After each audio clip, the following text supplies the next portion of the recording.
Bonjour, chers téléspectateurs, chers amis qui nous regardez sur notre chaîne Temple des Nations.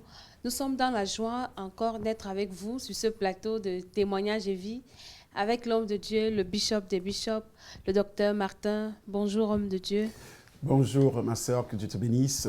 En même temps, ma sœur, ma fille spirituelle, mon épouse, tout est sur toi. Que Dieu te bénisse. Amen. Et que Dieu bénisse aussi ceux qui nous regardent par le canal de ces réseaux sociaux, par le canal de notre chaîne sur YouTube, Temple des Nations, et sur notre page Facebook, le Temple des Nations. Que Dieu vous accorde une longue vie, de très grandes bénédictions, de grandes délivrances.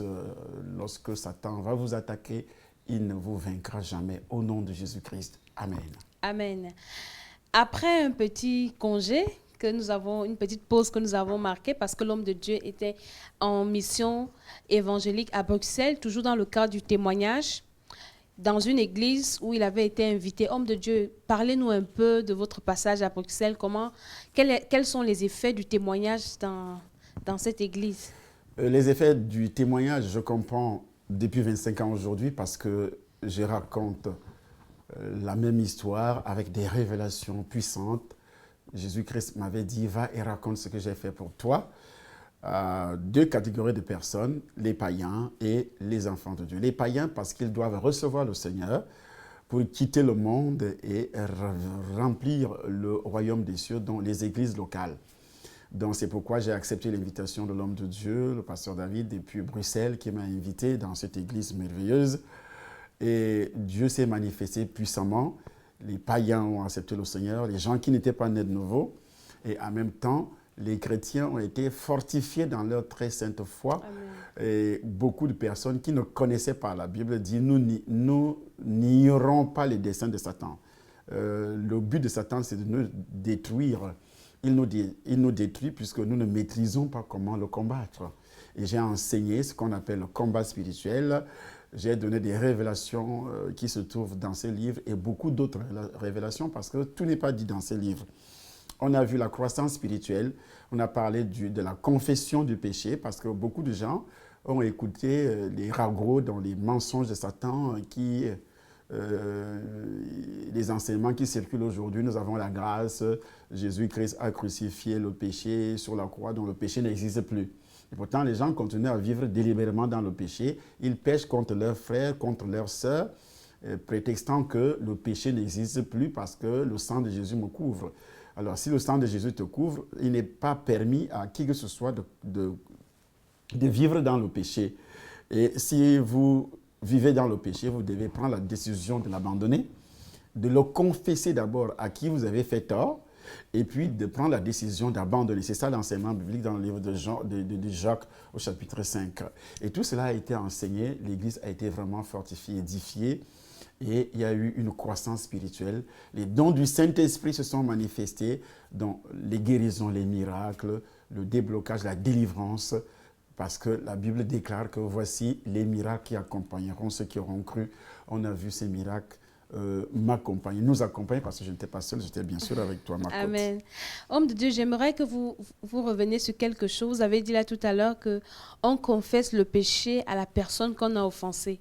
Nous voyons dans la religion, il y a un système où on va confesser le péché à l'homme de Dieu. Expliquez-nous bien, est-ce qu'on doit confesser le péché à la personne offensée ou bien on confesse à Dieu? Vous voyez, nous disons des choses comme elles doivent être dites selon la parole de Dieu. Dans le livre de Jacques, Jacques était un apôtre qui avait marché. Je pense que c'est lui aussi qui est le frère du Seigneur Jésus-Christ. Ce n'est pas pour cela que je lis la Bible, parce qu'il est le frère de Jésus, parce que je suis convaincu que c'est la parole de Dieu, que c'est le Saint-Esprit qui a écrit. Alors, il dit ceci, « Quelqu'un parmi vous est-il malade, qu'il appelle les anciens de l'Église et que les anciens prient pour lui en loignant d'huile. Au nom du Seigneur, la prière de la foi sauvera le malade et le Seigneur le relèvera. Et s'il a commis des péchés, il lui sera pardonné. » Dans le verset 16, parce que si tu arrêtes à ce niveau, tu peux penser qu'il a commis des péchés, ça sera pardonné sans confession. Mais le verset 16 précise, confessez donc vos péchés les uns aux autres et priez les uns pour les autres afin que vous soyez guéris. La prière fervente du juste a une grande efficacité. Vous savez, on aime beaucoup la phrase « la prière fervente du juste » sans toutefois lire le dessus. Voilà, sans toutefois lire le verset 16. Le verset 16. Donc, Alors, pour que la prière ait une efficacité, il faut déjà confesser se confesser les péchés les uns les autres. Donc, tu as commis un péché contre moi, par exemple, ou bien contre toi. Ce que je dois faire, c'est te demander pardon à la personne à qu'on la a offensée. personne qu'on a offensée. Oui. Et ainsi, le péché est confessé à Dieu. Parce que même si c'est à une personne que vous aviez offensé, vous devez confesser. Vous aviez aussi offensé Dieu. Lorsque tu ne remplis pas les conditions données par le Seigneur pour aller au ciel, par exemple, visiter un malade, un orphelin, une veuve, et si tu ne le fais pas, tu le fais contre Dieu. C'est ce que Jésus a expliqué dans le livre de Matthieu. Donc, poser un acte, tuer quelqu'un, l'apôtre Paul avait entendu cette parole qui venait du Seigneur lorsqu'il avait commencé à persécuter les enfants de Dieu. Et le Seigneur disait à l'apôtre Paul, « Pourquoi me persécutes-tu » Il avait vu le Seigneur où le Seigneur était déjà au ciel. Donc, chaque acte que Paul avait posé contre un enfant de Dieu, Dieu, quand il a apparu à Paul, il dit, « Toi, Paul, tu me persécutes. » Donc, tout acte négatif que nous pouvons poser contre un enfant de Dieu, ou bien positif, c'est toujours à Dieu qu'on le fait. Et il faut donc confesser le péché envers la personne qui a été offensée. Ça veut dire que vous confessez effectivement à Dieu. Il n'y a pas de différence. Et là, maintenant, si la personne refuse de pardonner. Donc, si la personne refuse de pardonner, il faut comprendre que cette personne aussi refuse. Dieu va refuser de pardonner parce que toi aussi, tu as commis des péchés envers d'autres personnes. C'est pourquoi, dans le livre de l'évangile de Jean, 1 Jean, il est dit, si quelqu'un ose avancer cette parole en disant « je n'ai jamais péché », si nous disons que nous n'avons pas de péché, nous nous séduisons nous-mêmes et la vérité n'est point en nous. Si nous confessons nos péchés, il est fidèle et juste pour nous les pardonner et pour nous purifier de toute iniquité. Donc, un péché non confessé n'a pas de chance pour que l'iniquité, le lien soit purifié, n'a pas de chance pour qu'il soit aussi pardonné. Et la personne à qui on confesse le péché doit pardonner. Si elle ne pardonne pas, c'est exigé par le Seigneur. S'il ne pardonne pas, toi aussi tu vas garder tous tes péchés sur toi. C'est son problème avec et Dieu. Tu iras en enfer, bien Mais sûr. celui qui a demandé pardon est libre. Parce qu'il a mis la parole de Dieu en pratique. Oui, parce que la Bible dit, si ça ne dépend que de nous, recherchons la paix. Avec tous. Avec tous. Et sans cette recherche de la paix et cette sanctification, la Bible dit personne ne verra le Seigneur. Ouais. Il s'adresse aux enfants de Dieu.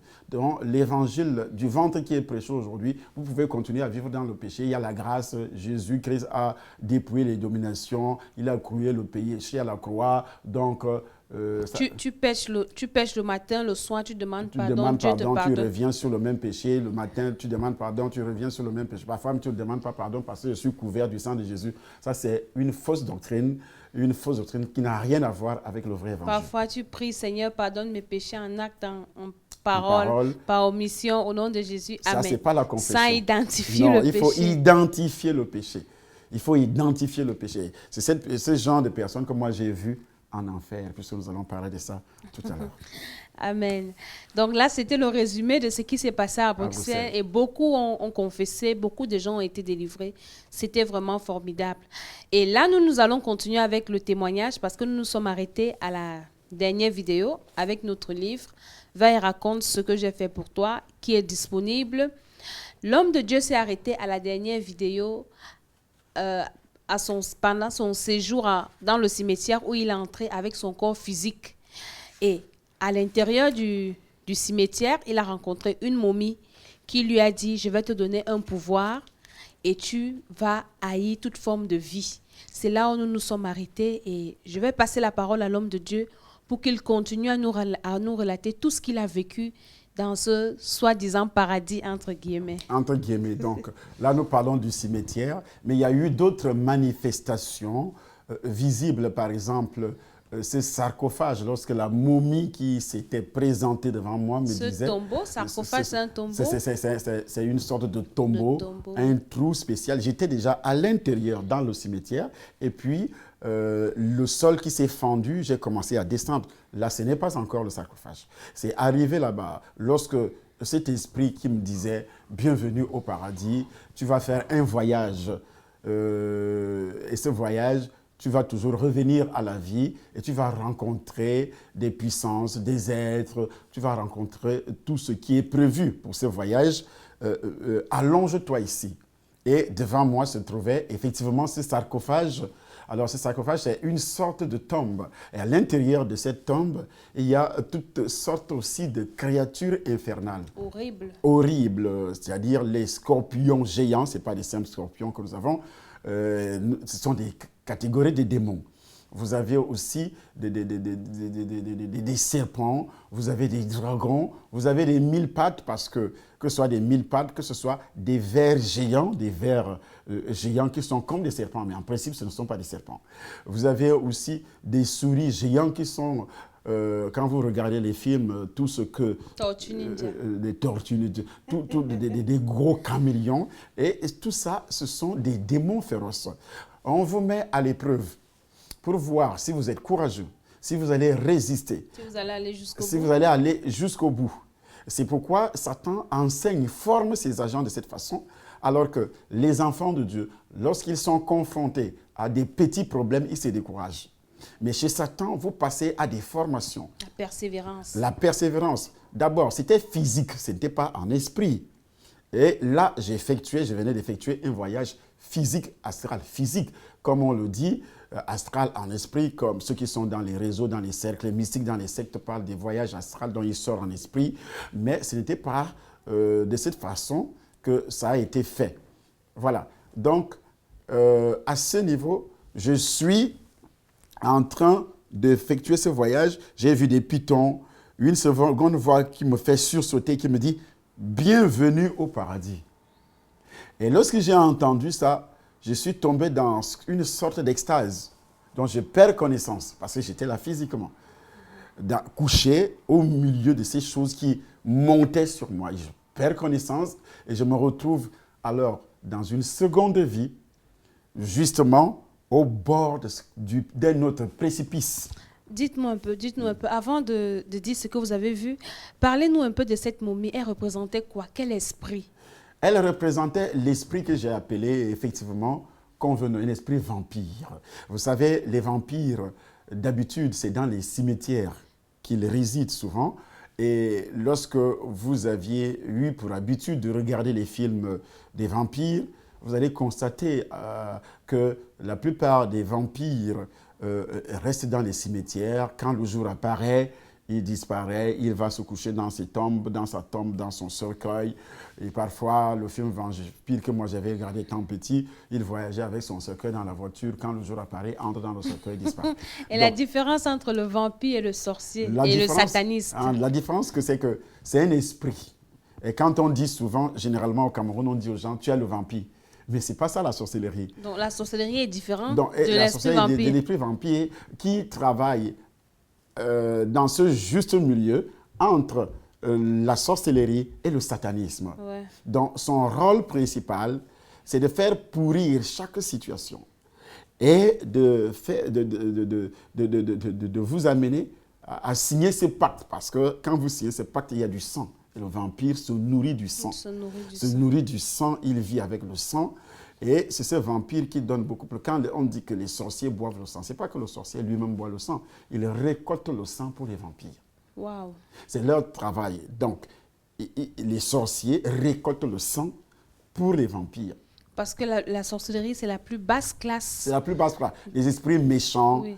Les esprits de colère, les esprits de sorcellerie, les esprits de tout ce que vous pouvez imaginer dans la sorcellerie. Donc, dans la sorcellerie, c'est la méchanceté et ici d'autres choses. Et la méchanceté, tout ce que vous pouvez imaginer. Donc. Maintenant, quand vous êtes entré dans ce sarcophage et avec toutes ces bêtes horribles autour de vous, qu'est-ce qui s'est passé? Alors, ces bêtes horribles autour de moi, parce que là, je viens de m'évanouir. Oui. J'apparais. Là, Parce je ne sais plus si je suis... Une personne normale ne peut pas ne peut pas supporter une supporter telle ça. horreur. C'était infernal.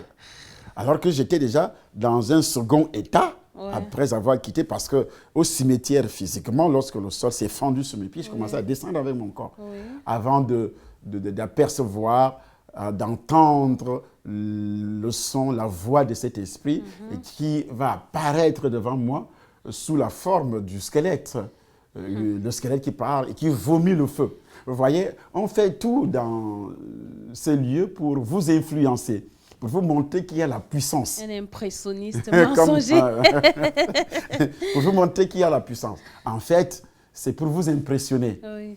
et que vous puissiez prendre la décision de le servir à 100%. Il vous montre à quel point il est puissant. Voilà. Et le but principal de vous amener au bord du précipice dans l'enfer, c'est vous effrayer, Vous terrifier. vous montrer et vous amener à prendre l'engagement de le servir à 200%, sans toutefois se décourager. Parce qu'on vous avertit que si un jour vous vous découragez ou bien vous trahissez le maître, sachez que vous allez passer votre éternité dans cette minable fosse, dans cet endroit. Et le travail principal, c'est de vous influencer et de vous prouver que c'est lui qui détient la situation du monde entre ses mains. Et que tous ceux qui ne le servent pas passeront l'éternité dans ce lac de feu.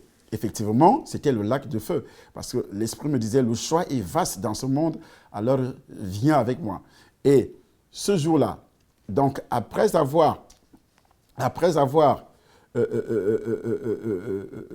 passer plusieurs épreuves relatives à la nutrition des satanistes, tout ce qu'un sataniste doit manger physiquement, parce que c'est pourquoi, lorsque j'ai quitté cet endroit-là, les gens, je pouvais prendre la nourriture avec les gens autour de la table, mais cette nourriture n'entre pas dans mon ventre.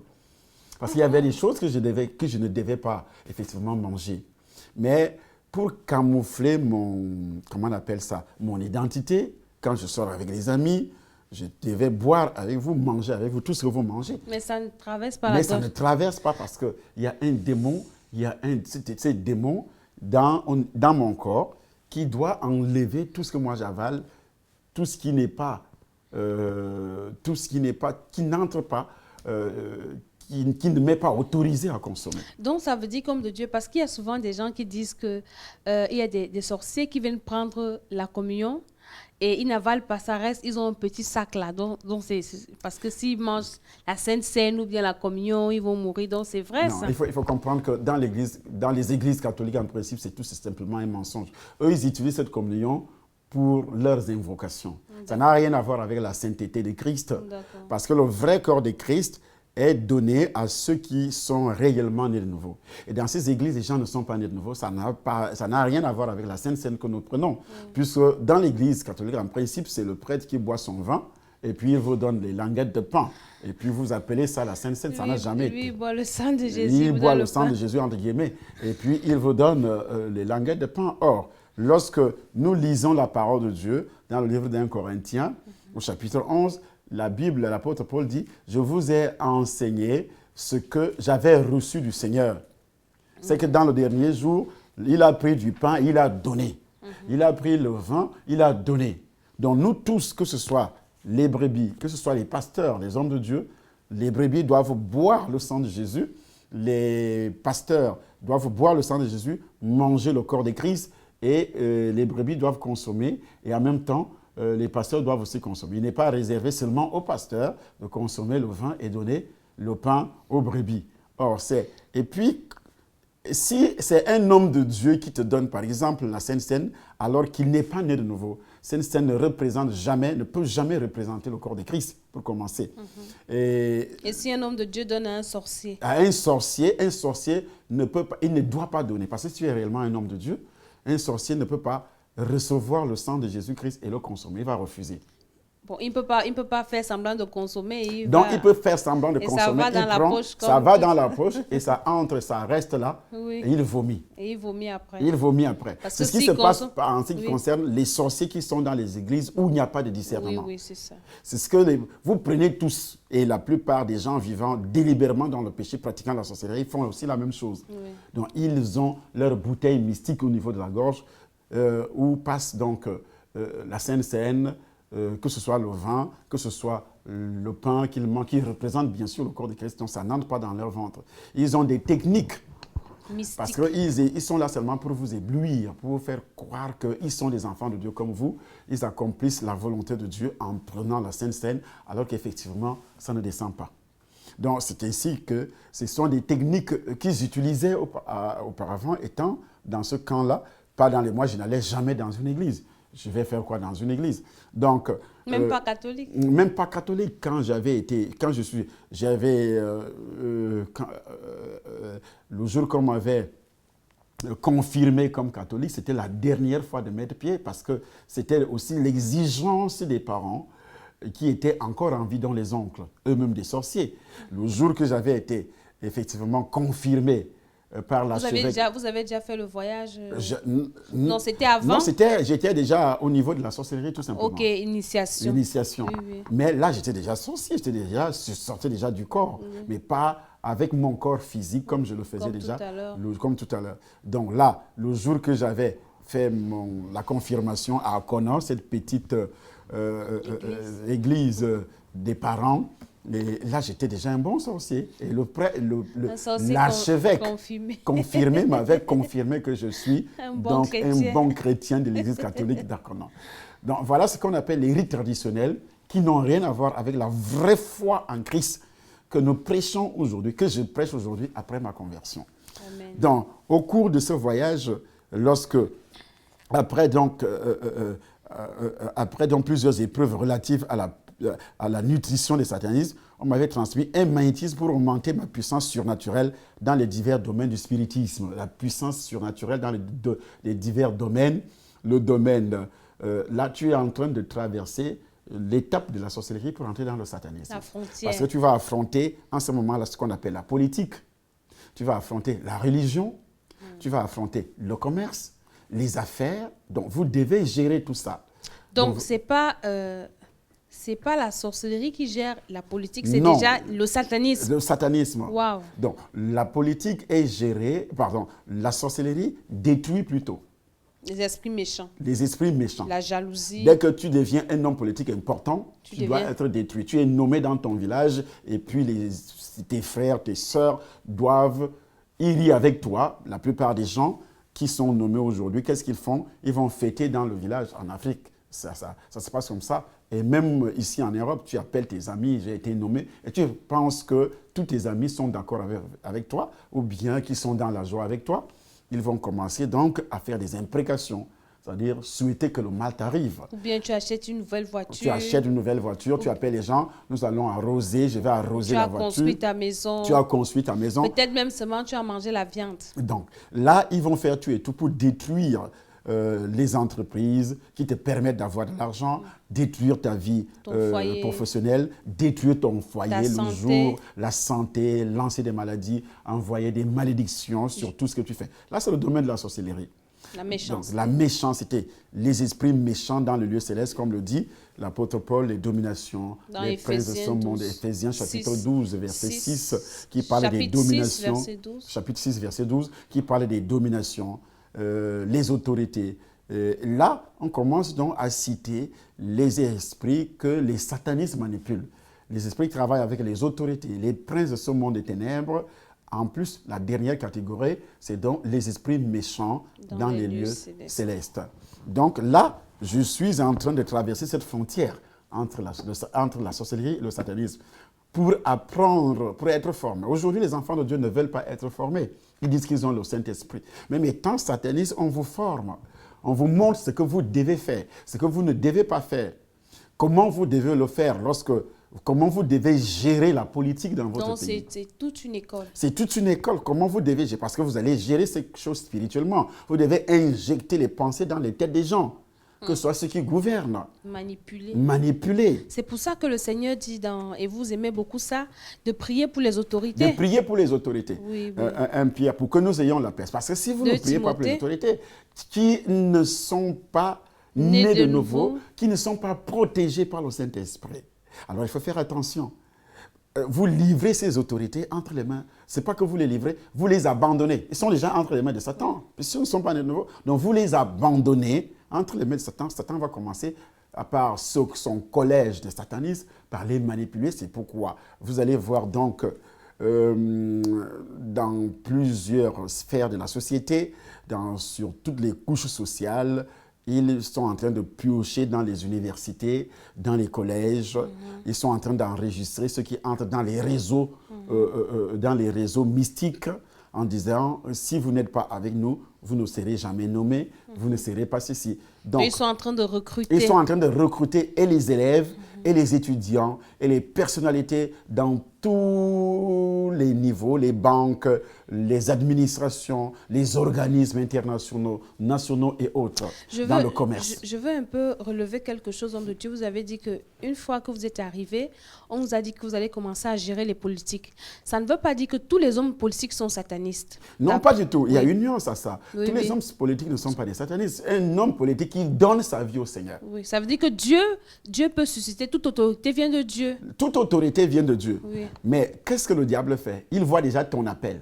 Oui. Il voit que tu as reçu un appel de Dieu, que tu vas gérer des hommes. Et il sait qu'il peut t'utiliser à ce poste. Et non seulement qu'il le sait, il voit déjà ta destinée. Oui, oui. Et puis, il va donc se dépêcher de venir te tromper pour te dire que si tu n'entres pas dans un réseau, mystique, tu ne deviendras jamais ministre, tu ne deviendras jamais ceci. Or, il sait d'avance parce que la Bible précise que le diable est le père du mensonge. Il le sait d'avance. Il voit ton étoile. Pourquoi il voit ton étoile? Parce que tu n'es pas enfant de Dieu.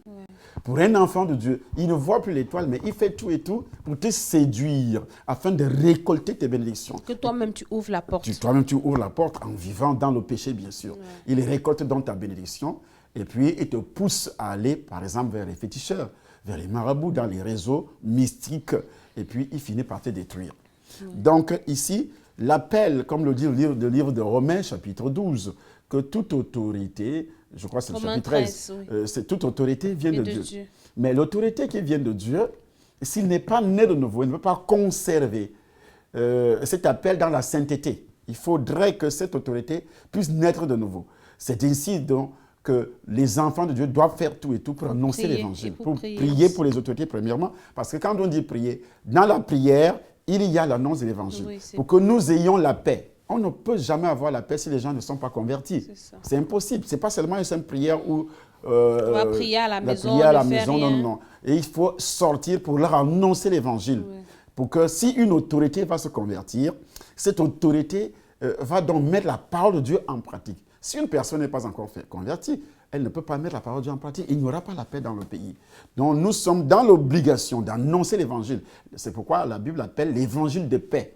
Lorsque quelqu'un est touché par l'évangile, il est converti par cet évangile, la paix de Christ entre dans sa vie, et lui aussi, cette personne communique aussi cette paix en annonçant l'évangile aux autres. Tous ceux qui reçoivent l'évangile ont la paix. C'est pourquoi Jésus lui-même a dit, si on te gifle sur la joue gauche, alors tu dois présenter la joue droite. C'est pourquoi le vrai évangile, c'est vraiment un évangile de paix. Donc on doit prier. Prier pour les autorités veut dire quoi? Veut dire que Dieu fasse grâce, leur accorde la grâce d'être sauvés. C'est très important. Parce que nous sommes sauvés par la grâce, au moyen de la foi.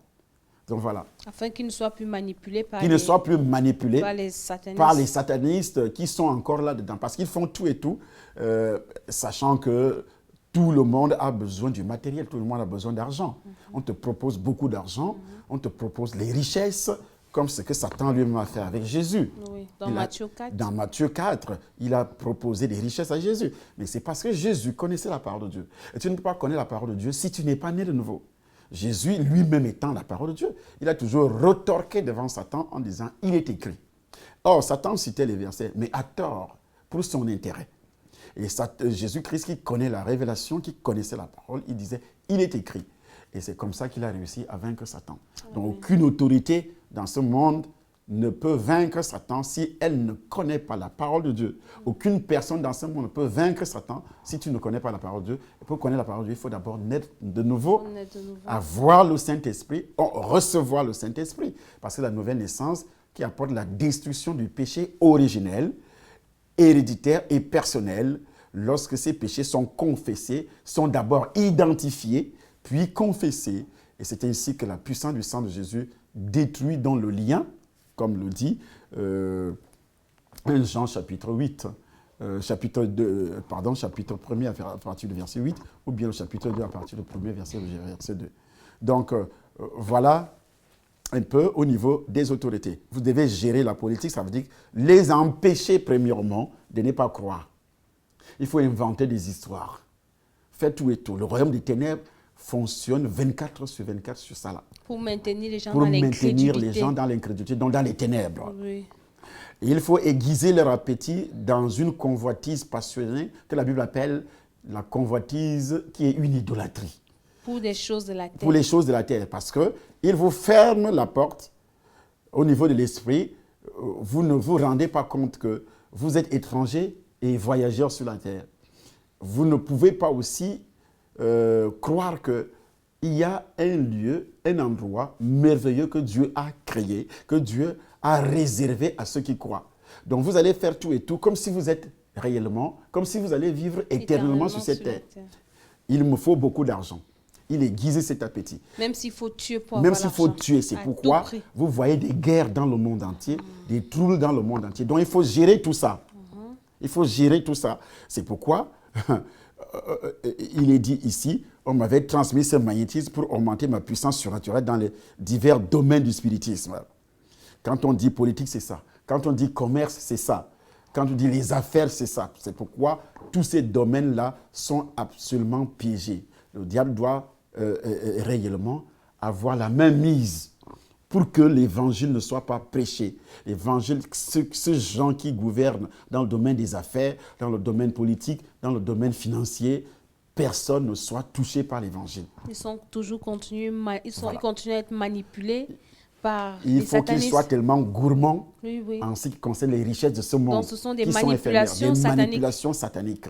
C'est pourquoi il y a des guerres, il y a des troubles, il y a tout ce que vous pouvez imaginer. Et c'est ça qui les amène parfois, les hommes d'affaires, à aller chez les féticheurs, à faire des sacrifices, à faire des choses pour augmenter leur capital. Oui, parce qu'ils veulent encore avoir beaucoup d'argent. Donc ça, ce sont les œuvres des satanistes. Il faut donner des sacrifices, oui, donner des sacrifices. Vous voyez, dans un pays, les gens ne savent pas que quand il y a des accidents où les gens meurent, ou bien les guerres, c'est donner des sacrifices. Donner des sacrifices à Satan. Et c'est géré par tous ceux qui vous gouvernent. C'est géré par tous ceux qui ont des postes. Tout le monde le sait. En passant, homme de Dieu, en 2005, quand vous êtes arrivé au Cameroun, on avait remarqué les années précédentes que toutes les fins d'année, à partir de décembre, il y avait tellement d'accidents. Mais quand vous êtes arrivé au Cameroun, vous faisiez les séminaires au foyer Banjoun et que vous avez révélé ça, parce qu'on n'avait jamais entendu ça. Oui. Et les enfants de Dieu ont été saisis, ils ont été réveillés, ils ont commencé à prier. À détruire. À détruire. À partir de cette année 2005, là, en fin d'année, il n'y a plus d'accidents de circulation grave. Oui. Et ils ont changé donc de période. stratégie. Donc c'était maintenant au milieu de l'année. Janvier, les février, parce que les enfants de Dieu se reposaient. Il y a un relâchement au niveau des prières. Or, la Bible déclare de prier sans cesse. Donc ici, je dis donc comme je n'étais pas encore en mesure de rencontrer le prince des démons, donc Satan lui-même, j'ai simplement été autorisé à visiter une partie de l'enfer. Une partie de l'enfer. Ce n'est pas tout l'enfer qu'on vous montre. Une partie de l'enfer. Parce que le diable ne vous montre pas tout. Il vous montre une partie pour vous effrayer. Et c'était une partie de l'enfer appelée abîme des ténèbres, le lieu de torture, que Jésus-Christ a fait allusion à celle de torture dans le livre de Luc. Homme de Dieu, j'ai une question. Oui. Parlant de l'enfer, est-ce que le diable, c'est le patron de l'enfer? Ou bien l'enfer, c'est un endroit que Dieu a créé pour punir? Que Dieu a créé, mais il vous dit que c'est lui qui est le patron. Donc, pour le moment, il n'a pas encore accès à l'enfer. Non, il n'est pas en enfer. Donc, les gens qui pêchent, qui meurent sans Christ, vont en enfer. Vont en enfer. Satan n'est pas encore en non, enfer. Non, lui-même n'est pas encore en enfer. Il a son monde à part. Il a son monde à part. Il vous fait seulement voir. Il gère. Dieu les a enfermés, comme la Bible dit. Donc, tous ceux qui meurent aujourd'hui. Sans Christ. Parce que quand on dit sans Christ, tout vague. le monde confesse Jésus. Et Jésus a dit, ce n'est pas tous ceux qui me disent Seigneur, Seigneur qui entreront dans mon royaume. Matthieu 7, 21. Voilà. Il faudrait que beaucoup de gens comprennent. Ce n'est pas le fait de dire que tu appartiens à une religion, que tu es sauvé, que tu n'iras pas en enfer. Non. c'est celui qui fait la volonté de Dieu. Qu'est-ce que ça veut dire, faire la volonté de Dieu? Naître d'abord de nouveau. Si tu n'es pas né de nouveau sur les principes bibliques, pas les principes d'une religion, on dit aux gens que voilà, si vous avez été baptisé, ça veut dire que vous êtes né de nouveau. C'est faux.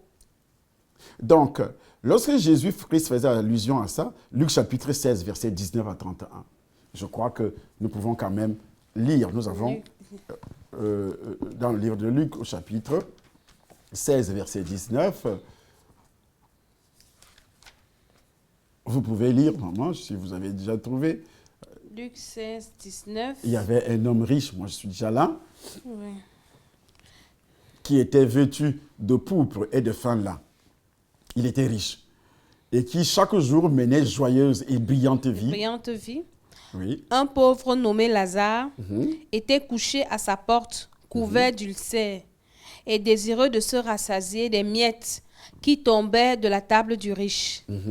Et même les chiens venaient encore lécher ses ulcères. Le pauvre mourut, et il fut porté par les anges dans le sein d'Abraham. Le riche mourut aussi, et il fut enseveli. Dans le séjour des morts, il leva les yeux, et tandis qu'il était en proie au tourment, il vit de loin Abraham et Lazare dans son sein. Et tandis qu'il était en proie au tourment, Jésus-Christ raconte, ce n'est pas une parabole, c'est une histoire puisqu'il est Dieu et il a vu. Il raconte l'histoire vécue. Il nous révèle ce qui se passe après la mort. Oui, oui. L'homme riche, continue à lire, il savait qu'il avait des frères qu'il a laissés en vie. Il s'écria, Père Abraham, aie pitié de moi. Aie pitié de moi. Et envoie Lazare pour qu'il trempe le bout de son doigt dans l'eau et me rafraîchisse la langue. Ça veut dire qu'il ressentait l'ardeur du feu, la puissance de la douleur. Il cherchait vainement une petite consolation, une petite fraîcheur quelque part. Car je souffre cruellement. Il avait besoin d'une seule petite goutte d'eau sur sa langue. Parce que sa langue était en flamme. Mais il n'y avait pas de cendre. Il ne brûlait pas. Mais il avait tellement mal. Une souffrance éternelle. Wow. Ça, le diable ne peut pas vous dire ça. Il vous dit, lorsque vous arrivez à ce niveau-là, il vous dit que c'est moi qui gère ici. C'est moi. C'est moi le patron. C'est moi le patron. Alors que lui-même, il sera jeté là. Si vous ne me servez pas, vous allez vous retrouver. C'est pourquoi il te permet de venir voir à l'œil nu. Là, je n'étais pas enfant de Dieu. J'étais dans mes débuts. Je devais signer un pacte. C'est après ça que le pacte sera signé, comme ça sera dit tout à l'heure. Mais il vous fait voir pour vous faire peur, pour vous amener à s'engager corps, âme et esprit. Mais de nos jours, et cet enfer a été créé par Dieu lui-même pour les rebelles, Satan, et la Bible dit, et pour tous ceux qui le suivent. Ce qui suit Satan, c'est la personne qui n'est pas née de nouveau. Donc si tu n'es pas né de nouveau, tu iras en enfer, tu vas souffrir. C'est pourquoi, dans sa conscience, le riche dit à Abraham, envoie Lazare, qu'il fasse quoi? Qu'il trempe le bout de son doigt. Qu'il trempe le bout de son doigt. Dans de l'eau. Dans de l'eau. Et me rafraîchisse la langue. Et me rafraîchisse la langue. Car je souffre cruellement dans cette flamme. Je souffre cruellement dans cette flamme. Abraham répondit, mon enfant, souviens-toi que tu as reçu tes biens pendant ta vie et que Lazare a eu les maux pendant la sienne. Maintenant, il est ici consolé et toi tu souffres. D'ailleurs, il y a entre nous et vous un grand abîme, afin que ceux qui voudraient passer d'ici vers vous ou de là vers nous ne puissent le faire. Tu comprends donc, l'homme riche d'abord, la vie de cet homme riche était fondamentalement égocentrique. Il a fait mauvais choix. Pourquoi? Parce qu'il est resté attaché aux biens terrestres. C'est pour ça que aux choses de la terre. J'aime le film qu'on montrait à Canal Vie où l'homme riche, il était tellement orgueilleux. Comme la plupart de ceux qui ont de l'argent aujourd'hui, des richesses aujourd'hui. Oui. Ils sont tellement orgueilleux. Ils parlent avec orgueil, avec arrogance. Ils méprisent tout le monde. Ils disent des choses, mais ils ne comprennent pas que ce n'est pas parce qu'il était riche. Il y a aussi une nuance à ça. Ce n'est pas parce qu'il était riche qu'il est parti en enfer. Oui, non. C'est comme si la pauvreté était un signe de spiritualité. Non, pas du tout. Mais c'est la gestion que tu fais de cet argent, de cette richesse, qui t'amène en enfer. La preuve en est qu'il y avait un pauvre sous ses pieds, il ne regardait pas. Les gens sont en train d'emmagasiner, tu entends, on parle des paradis fiscaux, emmagasiner des milliards, alors que dans tout l'univers, il y a des gens qui meurent de faim, qui ne parviennent pas à manger. Mais tu entends que quelqu'un est l'homme le plus riche, l'autre a 5 millions d'euros, 10 millions d'euros, 200 millions d'euros. Et tout le monde court derrière l'argent. Si c'est comme si c'est l'argent, vous allez vivre éternellement sur cette terre avec cet argent. C'est archi faux. Même Salomon, ils vont aller vivre en enfer avec. L'enfer ne sera jamais climatisé. L'homme riche avait tellement d'argent, il pouvait construire une villa en enfer.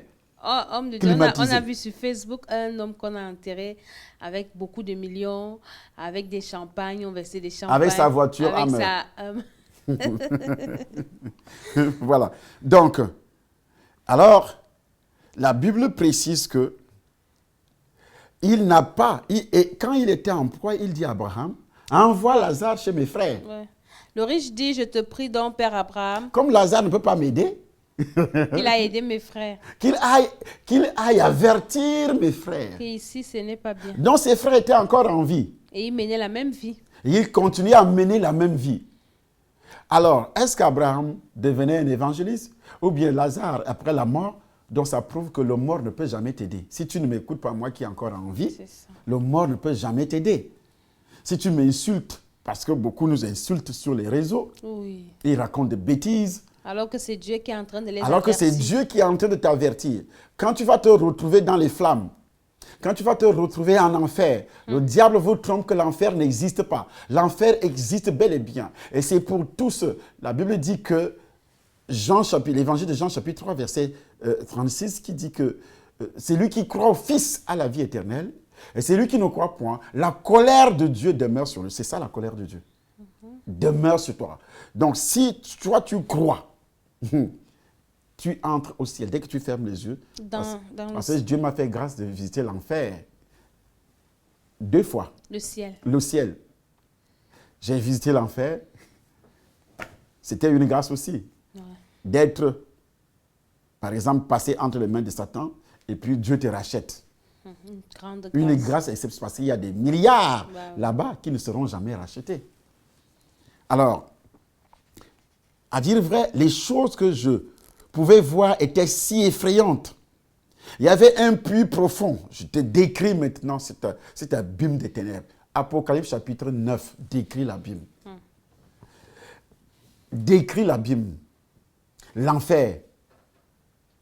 Il y avait ce puits profond de plusieurs dizaines, centaines de milliers de kilomètres, à l'intérieur duquel se déroulait un spectacle terrifiant comme celui d'un monde livré au chaos. C'est-à-dire, ce que vous voyez, les laves du volcan ne sont absolument rien. Et les gens se soulevaient de là-dedans avec le liquide. Ils criaient, ils gémissaient. Ils gémissaient de douleur. Ils étaient tourmentés par des créatures infernales que moi, je n'avais jamais vues. Dans tout le monde, même quand j'étais au sarcophage, je n'ai pas vu ça. Ce que j'ai vu dans cette partie de l'enfer m'avait terrifié. C'était horrible. Il y avait ce vent qui soufflait à plus de 300 km à l'heure et qui soufflait le feu. Il y avait des gémissements de part et d'autre. Je dis bien des gémissements de part et d'autre. J'avais l'impression de perdre la moitié de mon corps. Le démon qui me guidait m'a expliqué que c'était un lieu de tourment réservé à diverses catégories de démons qui avaient échoué, à diverses catégories de personnes qui avaient échoué, qui avaient reçu une mission de Satan, et ils ont échoué. Parce que pour eux, Satan, c'est le créateur. C'est leur Dieu. C'est leur Dieu. Tu dois le servir 24 heures sur 24. Et les enfants de Dieu s'amusent. Les enfants de Dieu sont toujours attachés aux choses du monde. Sers Dieu, tu ne le veux pas. Tu ne fais absolument rien. Tu vas au travail le matin, tu rentres. Tu travailles pour ton ventre. Ni évangéliser, rien. Ni sur les réseaux sociaux, rien. Ni donner ton argent que tu travailles pour que les choses comme ça soient payées. Que ce soit Facebook, que ce soit YouTube, que ce soit créer même des chaînes de télévision, radio. Ce n'est pas ton problème. Tu travailles parce que tu veux remplir des comptes bancaires, tu veux bien t'habiller, un corps qui ira dans les flammes. Le jour que tu vas mourir, ces comptes-là resteront, des maisons resteront. Qui va habiter? Et toi, tu vas brûler dans les flammes. Tu vas brûler, je te le dis. Satan te fait croire que l'enfer n'existe pas. C'est une tromperie de Satan, un esprit d'insouciance. D'insouciance. Et il y avait là également beaucoup de chrétiens qui avaient chassé des démons en prononçant le nom de Jésus-Christ, mais qui par la suite, ils n'ont pas tenu ferme. C'est écrit dans le livre témoignage, mon livre témoignage. Ils n'ont pas tenu ferme. C'est quelle page, homme de Dieu? Nous sommes à la page 44. Page 44. Ils n'ont pas tenu ferme. C'est ce que dit la lettre de Paul aux Hébreux, chapitre 6, versets 4 à 6. Il est dit, car il est impossible que ceux qui ont été une fois éclairés, qui ont goûté le don céleste, qui ont eu part au Saint-Esprit, qui ont goûté la bonne parole de Dieu et les puissants du siècle à venir, et qui sont tombés, soient encore renouvelés et amenés à la repentance. Puisqu'ils crucifient pour leur part le Fils de Dieu et l'exposent à l'ignominie. Une seconde fois. Une seconde fois. Il est impossible. Il s'adresse aux gens qui ont reçu le Seigneur. Parce qu'il y a une sale doctrine aujourd'hui, la doctrine de la grâce. Vivez comme vous voulez. Faites comme ça. Vous avez déjà reçu la grâce. Demandez pardon. Demandez pardon. Péchez, allez demander pardon. Ce n'est pas ce que la Bible enseigne, s'il vous plaît. Dans le livre de toujours Hébreux, chapitre 10, maman, tu peux chercher dans ta Bible, chapitre 10 à partir du verset 26. C'est un avertissement formel qui est donné. Après leur mort, ces chrétiens qui sont tombés et qui ont abandonné la foi sont directement conduits dans le puits de torture. Ces chrétiens qui vivent délibérément dans les péchés sont directement conduits dans le puits de torture. À mon passage, beaucoup de démons se faisaient connaître en m'indiquant leur nom et leurs origines. Beaucoup de personnes souffrant là-bas dedans. Mais personne n'osait te dire qu'il était chrétien. Mais le démon me présentait ceux qui tombent là. C'est ceux qui ont essayé de lutter contre. Ils appellent les chrétiens. Et ils n'appellent pas enfants de Dieu. Mais j'ai dit que tous les chrétiens iront en enfer. Pourquoi? Parce qu'un enfant de Dieu est né de nouveau. Et il met la parole de Dieu en pratique. Hébreux 10, 26. Car si nous péchons volontairement, après avoir reçu la connaissance de la vérité, il ne reste plus de sacrifice pour les péchés. Mais une attente terrible du jugement. Et l'ardeur d'un feu qui dévorera. Les rebelles. Si nous péchons volontairement après avoir connu la vérité. Homme de Dieu, ça effraie, ça. Oui. Et l'ardeur d'un feu. Ce feu-là, moi, je l'avais. Je n'étais pas encore enfant de Dieu. Satanisme. Satan me conduit au bord de ça pour m'effrayer. Que si toi, tu ne t'engages pas à me servir, corps et âme, 24 heures sur 24. Et je me suis engagé à le servir ainsi. Parce que je craignais d'y aller. Et toi, Satan te trompe. Satan te trompe. Parce qu'en fait, il sait que lui-même, il ira.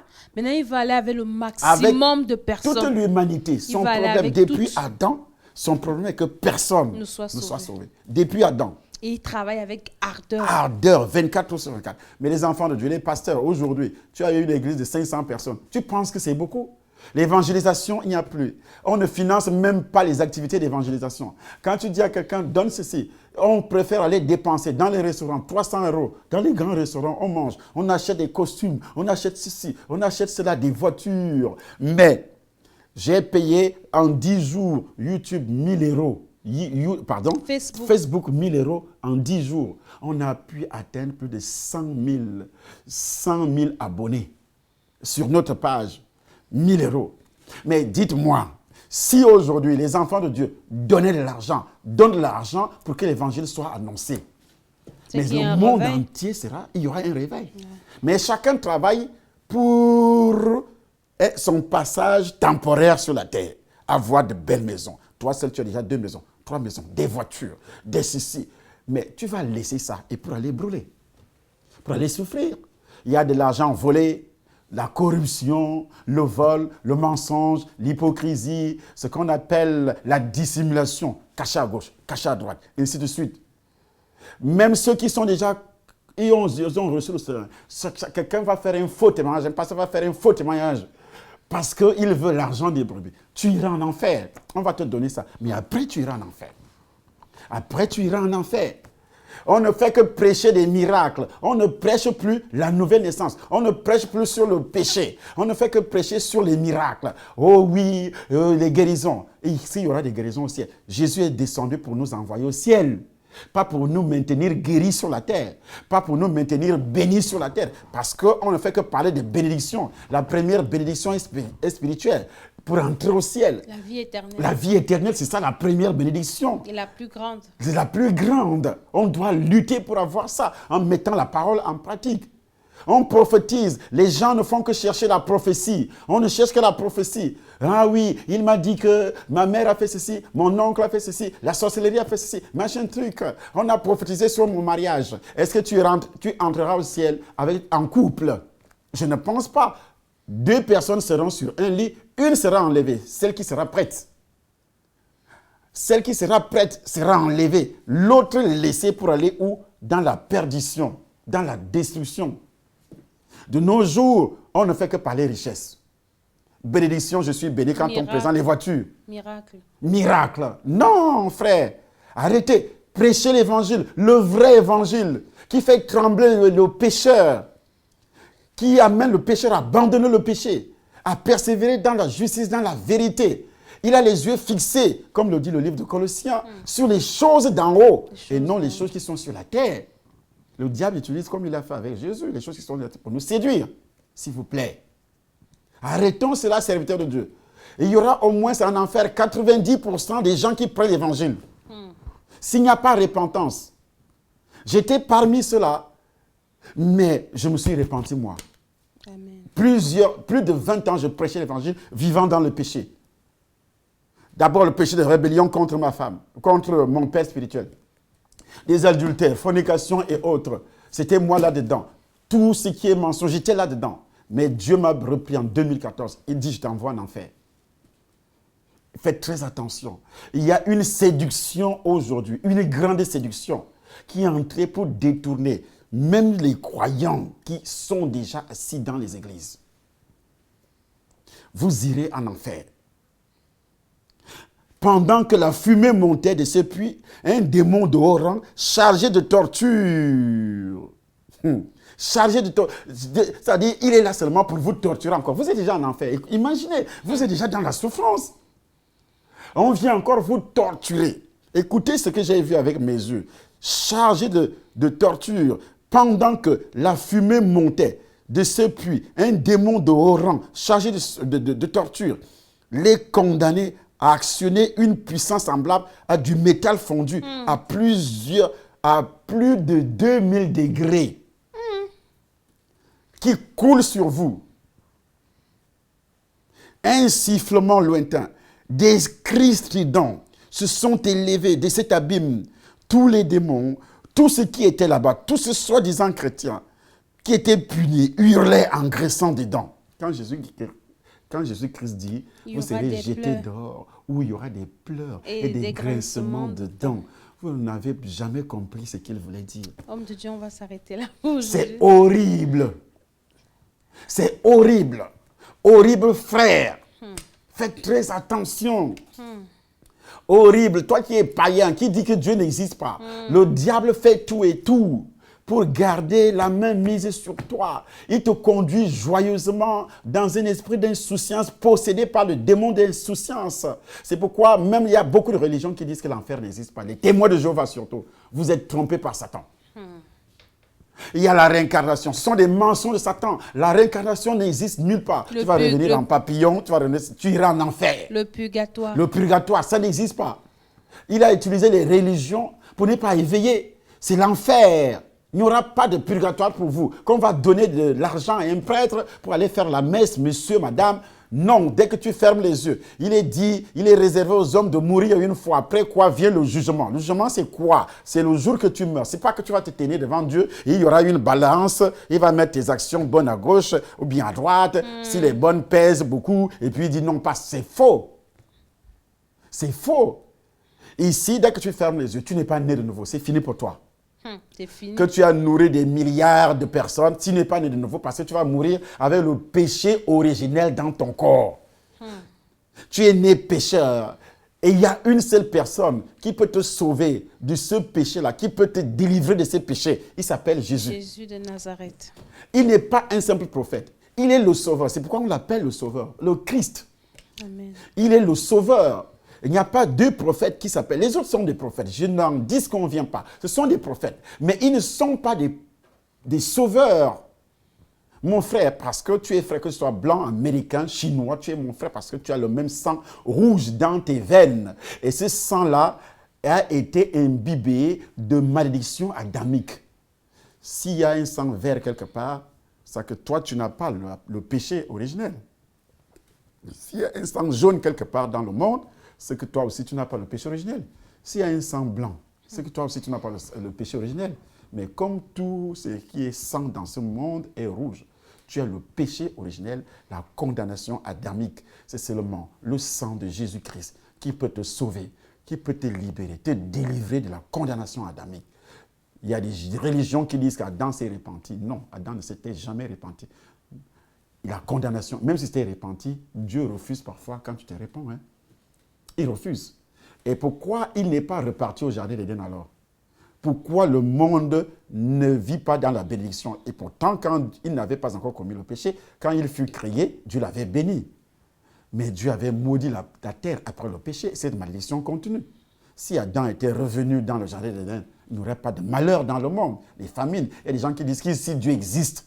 Mais pourquoi il y a autant de famines? Pourquoi il y a autant de guerres, de souffrances? Dieu existe bel et bien. Il veut que vous puissiez faire un demi-tour dans le jardin d'Éden, parce que l'homme était sorti depuis Adam du jardin d'Éden. Alors, en faisant demi-tour, en passant par le pont qu'il avait lancé, ce pont, c'est Jésus. Si tu passes par là, le péché originel est détruit. Et pour avoir toutes ces informations, maman va vous donner le reste. Et nous ne sommes que dans le début de notre témoignage. Ça reste encore Alléluia. Au 3e chapitre. Vraiment, c'est très émouvant et ça réveille l'esprit. Merci, homme de Dieu, pour toutes ces informations. À la prochaine vidéo, nous allons donc parler de tous les hommes politiques que j'ai vus là-bas dans le lac de feu. Dans les détails. Et vraiment, la parole de Dieu est vraie. Et parfois, quand nous voyons l'homme de Dieu qui témoigne et qu'on écoute toutes ces choses, on se dit, mais le Seigneur est puissant. Quelqu'un qui a vécu physiquement ces choses et aujourd'hui, il est en vie, c'est parce que le Seigneur veut te sauver. Toi qui regardes cette vidéo, ne reste pas indifférent, il faut la partager. Si tu ne sais pas évangéliser, partage cette vidéo à tes amis. Et je sais que le Saint-Esprit qui a parlé au travers de son serviteur va toucher cette personne. Nous sommes à Paris, au Temple des Nations, au 34 avenue du Vieux Chemin de Saint-Denis, 92 390 Villeneuve-la-Garenne. Le numéro de l'homme de Dieu, vous allez le voir tout au bas de l'écran. Il répond lui-même, c'est son téléphone personnel. Vous pouvez lui écrire, lui envoyer des messages et il vous répond personnellement. Également, si vous voulez le rencontrer, c'est à cette adresse. Ou bien tu veux que le témoignage passe dans ton église, tu es un homme de Dieu? Oui, si tu es un homme de Dieu, et comme l'homme de Dieu de Bruxelles, vraiment, il a été béni par ce témoignage. Donc, nous sommes à la fin des temps, bien-aimés. Soyez scotchés sur notre chaîne YouTube, Temple des Nations. Abonnez-vous parce que chaque fois qu'il y a une nouvelle vidéo, vous serez notifiés. Sur notre page Facebook, Le Temple des Nations, avec l'article Le Temple des Nations. Et là également, vous allez suivre les directs. Il y a le livre de témoignages qui est disponible. Vous appelez pour l'avoir. Vous appelez si vous voulez. On va vous l'envoyer et vous allez aussi écouter les vidéos, les suivre et également lire le livre. Vous pouvez acheter le livre pour offrir à quelqu'un. Et nous savons que le Seigneur va faire ce vendredi 4, nous avons une très très grande veillée où l'homme de Dieu sera là avec la servante Maman Grace Kalanga pour une délivrance extraordinaire. C'est bien d'écouter ces choses. C'est bien de suivre, mais il faut aussi vous déplacer pour venir vivre la manifestation du Saint-Esprit. Vraiment, je sais que l'homme de Dieu n'a plus rien à dire. Rien du tout. Vous invitez seulement tous les jeudis, tous les vendredis à 18h au Temple des Nations à Paris sur cette adresse. Et le dimanche à 9h. À 9h pour des cultes et aussi apprendre la parole de Dieu. C'est le chemin du ciel. Que le Seigneur vous bénisse. Restez connectés au nom de Jésus. Amen. Amen.